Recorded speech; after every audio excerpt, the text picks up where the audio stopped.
အားလုံးပဲမင်္ဂလာပါကျွန်တော်ရဲ့ YouTube channel အနေနဲ့ပြီးတော့အားလုံးကိုပြန်လည်ကြိုဆိုလိုက်ပါတယ်ဒီနေ့မျက်ဝေသွားခြင်းတဲ့အကြောင်းအရာကတော့ကျွန်တော်တို့ Android phone တွေမှာပဲဖြစ်ဖြစ် iOS phone မှာပဲဖြစ်ဖြစ်အသုံးပြုလို့ရတဲ့ keyboard အကြောင်းကိုပြောပြသွားမှာဖြစ်ပါတယ်အဲ့ဒီ keyboard ရဲ့ထူးခြားချက်ကစာရိုက်တဲ့ခါကျရင်မီလင်းရမယ်ပြီးတော့ RGB mode နဲ့ပါရမယ်ပြီးတော့ကျွန်တော်တို့အနေနဲ့နောက်ခံ background ကိုစိတ်ကြိုက်ပြန်ပြီးတော့ပြောင်းချင်နေဆိုရင်လည်းရပါတယ်ပြီးတော့တခြားလုပ်လို့ရတဲ့ function တွေလည်းအများကြီးရှိပါတယ်အဲ့ဒီ keyboard အကြောင်းကိုပြောပြသွားမှာဖြစ်ပါတယ်ပြီးတော့သူ့ရဲ့တမူထူးခြားတဲ့အချက်ကကြတော့တခြား RGB mode keyboard တွေကမြန်မာစာမရပါဘူးဒီမှာမြန်မာစာလေးရမယ်တခြားဘာသာတွေကိုရပါတယ်ဆိုတော့အဲ့ keyboard ကိုကျွန်တော်တို့အနေနဲ့ Play Store ထဲကနေ download ဆွဲရမှာဖြစ်ပါတယ် Play Store ထဲကိုတွားလိုက်ပါမယ် Play Store ထဲကိုတွားပြီးတော့ကျွန်တော်တို့က keyboard ဆိုပြီးတော့ရရှာမှာဖြစ်ပါတယ်တမကျွန်တော်တို့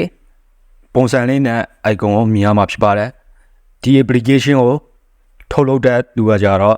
ဂျိုးစုထွေးပဲဖြစ်ပါတယ်ဆိုတော့ဒီ application ကို download ဆွဲလိုက်ပါမယ် download ဆွဲလို့ပြီးသွားပြီဆိုတာနဲ့ open ကိုထောက်လိုက်ပါဒီ keyboard ကိုအသုံးပြုဖို့အတွက်ဆိုရင်အစိမ့်နှစ်စိမ့်လုပ်ရပါတယ်ပထမဆုံးကြတော့ keyboard ကို enable လုပ်ပေးရမှာဖြစ်ပါတယ်ဒုတိယတစ်ချက်ကကြတော့keyboard ကို select လုပ်ပေးရမှာဖြစ်ပါတယ်အဲ့နှစ်ခုအစိမ့်နှစ်စိမ့်ကိုလုပ်ဖို့အတွက်က click here ကိုထောက်ပြီးတော့လုပ်ရမှာဖြစ်ပါတယ် click here ကိုထောက်လိုက်ပါမယ်ပြီးတော့ခုနပြောတဲ့အတိုင်းပဲကျွန်တော်တို့ကသူ့ကို enable လုပ်ပေးရမှာဖြစ်ပါတယ်ဒါမှ active ကိုထောက်လိုက်ပါဒါဆိုရင်ပထမအဆင့်ကအဆင်ပြေသွားပါပြီနောက်တစ်ဆင့်အတွက်ဆိုရင်လည်းခုနပြောတဲ့အတိုင်းပဲ click here ကိုပဲထောက်ရမှာဖြစ်ပါတယ်ပြီးတော့ကျွန်တော်တို့ကခုနကကျွန်တော်တို့ download ဆွဲလိုက်တဲ့ keyboard ကိုဒီမှာရွေးပေးရမှာဖြစ်ပါတယ်ရပါပြီဆိုတော့ဒီမှာ test လုပ်ကြည့်အောင်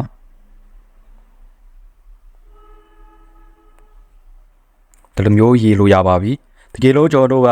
မြန်မာစာအုပ်ရေးချင်တဲ့ခါကျရင်ဘေးနားကဒီကဘာလုံးလေးကိုဒီလိုမျိုးထောက်လိုက်တာနဲ့မြန်မာစာရပါမယ်ခုနကပြောတဲ့အတိုင်းပဲကျွန်တော်တို့ကRGB mode ကိုလိုချင်တာဖြစ်တဲ့အတွက် RGB mode ကို on ဖို့အတွက်ဆိုရင်တော့ key stand တွေကိုတွားလိုက်ပါမယ် key stand တွေကိုတွားပြီးတော့ဒီထဲကကျွန်တော်တို့လိုချင်တဲ့ key stand ကိုရွေးလို့ရပါတယ်ဒီ application က free ဖြစ်တဲ့အတွက် free application download လုပ်မှာကျွန်တော်တို့ကဒီဂျုံညာကိုကြည့်ပေးရတာဖြစ်ပါတယ်ဂျုံညာပြီးတော့နဲ့ဒီမှာအပေါ်က ski ကိုထောက်လိုက်ပါပြီးတော့နဲ့ဒီမှာချစ်ချီခါလေးကိုပြန်ပြီးတော့ထောက်လိုက်ပါဒါဆိုရပါပြီပြီးတော့နဲ့ RGB mode ကိုကျွန်တော်တို့လိုချင်တာဖြစ်တဲ့အတွက် RGB mode ကို on ပေးလိုက်ပါမယ်ရပါပြီဆိုတော့ကျွန်တော်တို့အနေနဲ့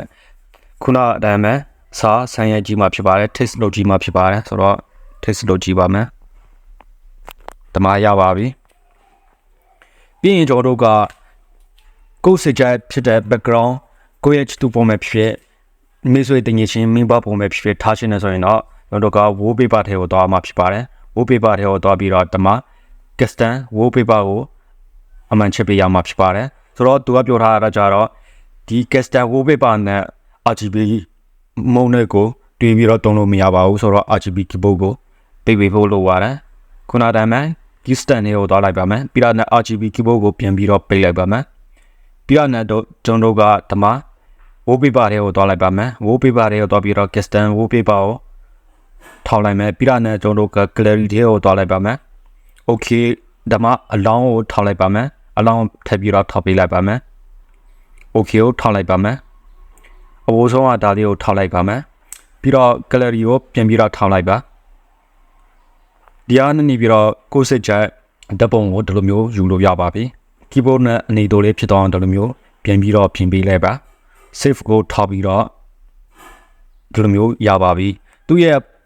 ပုံရဲ့ capacity ကိုလည်းဒီလိုမျိုးအရှော့အတင်လို့ရပါတယ်ဒီလိုမျိုးအရှော့တင်လို့ရပါတယ်ပြီးရင်ဒီ background မှာတခြား background color background လို့ရှင်းနေဆိုရင်တော့ဘေးနားက background ကိုတွားလိုက်ပါပြီးတော့ဒီထဲကကိုကြိုက်တဲ့ background ဒီလိုမျိုးယူလိုက်ပါခုနပြောတဲ့အတိုင်းပဲ free version ဖြစ်တဲ့အတွက်ဂျုံညာကြည့်ပေးရပါတယ်आज देखते हैं कितना प्रॉफिट होता है हम सब နောက်ကိုပြန်သွားလိုက်ပါမယ် test လုပ်ကြည့်လို့ရပါပြီဒီလိုမျိုးလေးရပါတယ်ပြီးရင်ကျွန်တော်တို့က ဘာလို့လို့ရသေးလဲဆိုရင်ခုနပြောတဲ့အတိုင်းပဲကျွန်တော်တို့စာတစ်ကြောင်းရိုက်လိုက်တဲ့ခါကျရင်ဘလူးပြန်တဲ့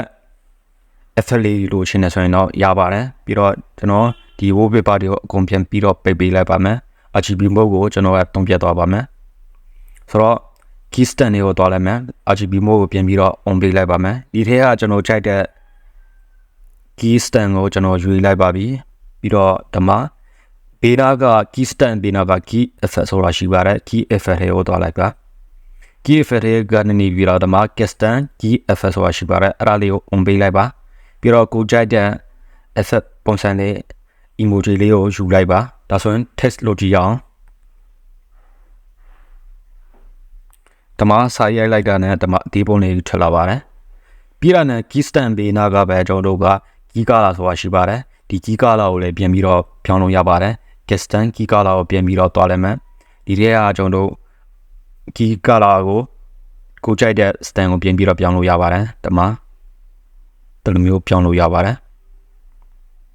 home page နာကဒီကဘာပုံလေးကိုထောက်လိုက်ပါဒီမှာအင်္ဂလိပ်ရဲ့မြန်မာရဲ့ပြီးတော့ဒီမှာခန်းရဲ့ကိုရီးယားရဲ့ဆိုပြီးတော့၄မျိုးရပါတယ်အကုန်လုံးတုံးချင်းနေဆိုရင်တော့ဒီလိုမျိုးအမှန်ချက်ပေးရမှာဖြစ်ပါတယ်ဒီမှာကိုရီးယားလည်းရပါတယ်မြန်မာဆိုရင်တော့ဟိုမှာကျွန်တော်တို့ကအများကြီးပဲရပါတယ် stand မျိုးရှိပါတယ်ကိုကြိုက်တဲ့ stand ကိုပြန်ပြီးတော့သုံးလို့ရပါတယ်ဒီမှာမြန်မာယိုကြီးရှိတဲ့ပြီးတော့မြန်မာ Unicode ရှိတယ်မြန်မာ Unicode ရှိတယ်မြန်မာ Unicode တော့မှ၄မျိုးလောက်ရှိပါတယ်ပြီးတော့ရှမ်းရှိပါတယ်ပြီးတော့ရှမ်းလည်းယိုကြီးနဲ့ Unicode နဲ့ရှိတယ်ပိုးရှိမယ်ဒီလိုမျိုးတိုင်းသားဘာသာစကားကြီးလည်းရှိပါတယ်မွင်တို့ဘာတို့ဆိုရင်လည်းရှိပါတယ်အားလုံးလည်းအဆင်ပြေကြမယ်လို့မျှော်လင့်ပါတယ်ကျွန်တော်ရဲ့ YouTube channel ကိုလည်း like and share subscribe လုပ်ပြီးတော့ဖို့မမေ့ပါနဲ့ဘူးဗျာ